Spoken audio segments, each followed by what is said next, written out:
જેતપર ખેડૂત આંદોલનના સમર્થનમાં આવ્યા ધારાસભ્ય જેતપરના ખેડૂતોની માંગણીઓને ધારાસભ્યએ યોગ્ય ગણાવી દુર્લભજી દેથરિયાએ પત્ર લખી સરકારમાં આ અંગે રજૂઆત કરી છે। જમીનનો ભાવ ઊંચા હોવાથી યોગ્ય વળતર મળવું જ જોઈએ। વીજ લાઇન પસાર થતી હોવાથી જમીન વેલ્યુ ઘટી જાય છે। સરકાર ખેડૂતોની માંગણી પર પોઝિટિવ હોવાની પણ દુર્લભજી દેથરિયાએ વાત કરી છે। છેલ્લા ઘણા દિવસોથી ખેડૂતો આંદોલન કરી રહ્યા છે, આક્રમક છે, ઉપવાસ કરી રહ્યા છે। આખિરકાર આજે ધારાસભ્યએ પણ પોતાનું મૌન તોડ્યું છે। ખેડૂતોની જે માંગ છે તેને યોગ્ય ગણાવી છે। સરકારને કહેવું છે કે જે પ્રમાણે જમીનના ભાવ છે તે જમીનના ભાવ પ્રમાણે ખેડૂતોને વળતર મળવું જોઈએ।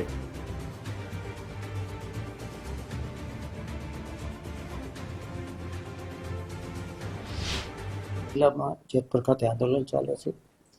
ખેડૂતોની માંગ છે, આંદોલનકારોની માંગ છે, 6 ભાઈ માંગો આપણે સરકારમાં પહોંચાડી દીધી છે। અત્યારે જે આંદોલન ચાલે છે એના ખેડૂતોના જે માંગ છે 6 મુદ્દાને એની ભારપૂર્વક સરકારમાં રજૂઆત કરી છે કે 6 મુદ્દા છે એકદમ વ્યાજબી છે।